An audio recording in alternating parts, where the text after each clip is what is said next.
This lecture module is on the properties of money or monetary theory. And this idea of the emerged properties of money comes from Carl Menger, 1892. Menger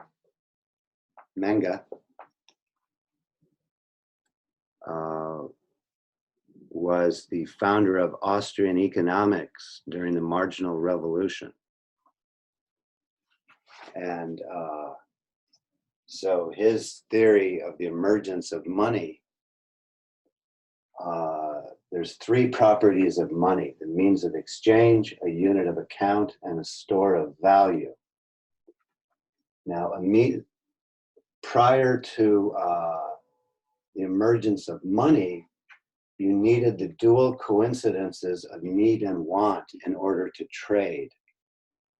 For example, one person has a purple pen, one person has a purple pen, one person has a black pen, so they could exchange directly if they had the dual coincidences of need and want. But if somebody has a red pen, they're not going to be able to exchange, right? So you need, under barter, you need the dual coincidences of need and want. And then so money emerges, the first property, as a means of exchange without needing dual coincidences of need and want. And therefore then that expands the possibilities for market exchange, for voluntary exchange. The second property of money is that it's a unit of account. It's a way to measure economic activity. And an example of that would be if you'd like to list on a stock market. For example, in the US, you'd list on the New York Stock Exchange in dollars, in Japan, in yen, in China, RMB, in Russia, the ruble, or in Europe, the euro. So it's a unit of account. It's a way to measure business activity. The third property, and this is the most important one, is that it's a store of value. It's something that people would want to hold on their own anyway. And we studied the classical liberal period and the gold standard, where it was really gold and silver standard, but we just call it the gold standard. This is not a class in monetary history.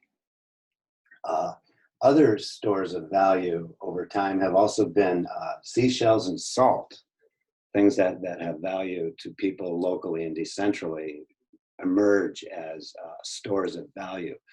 For example, if you go to places that don't have good social institutions or have a lot of regime instability, you'll see people wearing gold and silver or nice clothes because they don't trust, say, the banking institutions or the state. But when your store of value is gold or silver, that's called species money. So the gold standard was a species money standard.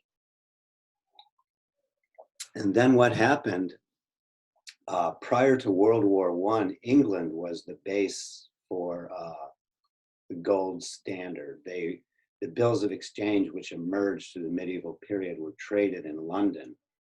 And even through today, you have the London Interbank Offer Rate, which sets international interest rates. That's changing. LIBOR's merging. Something else is emerging after LIBOR. I'm not exactly sure what.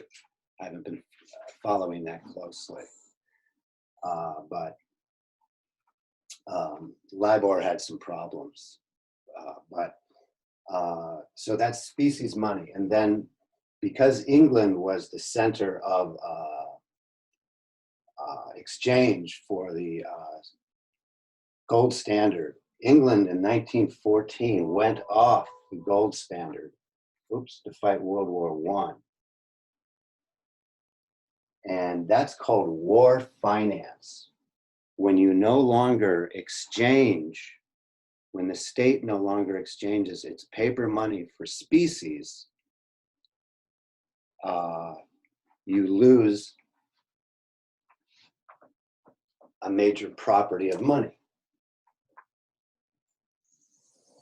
So then money becomes, because the state no longer has to exchange their paper for gold and gold for paper. In other words, the state's money is no longer backed by species. That's called fiat money. It's only money because the state says it is.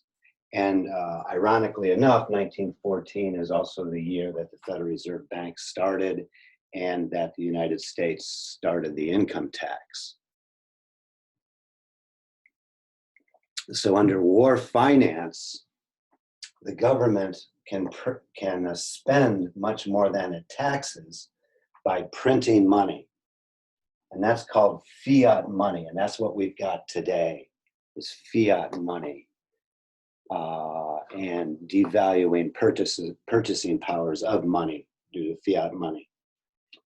And Milton Friedman, in this book, shows a lot of cases when you go from the classical properties of money into fiat money, all the social crisis that causes. For example, he describes how, in this book, how when Roosevelt in the United States went off of species money, how that led to the communist revolution in China. That completes this lecture module on the properties of money. Thank you.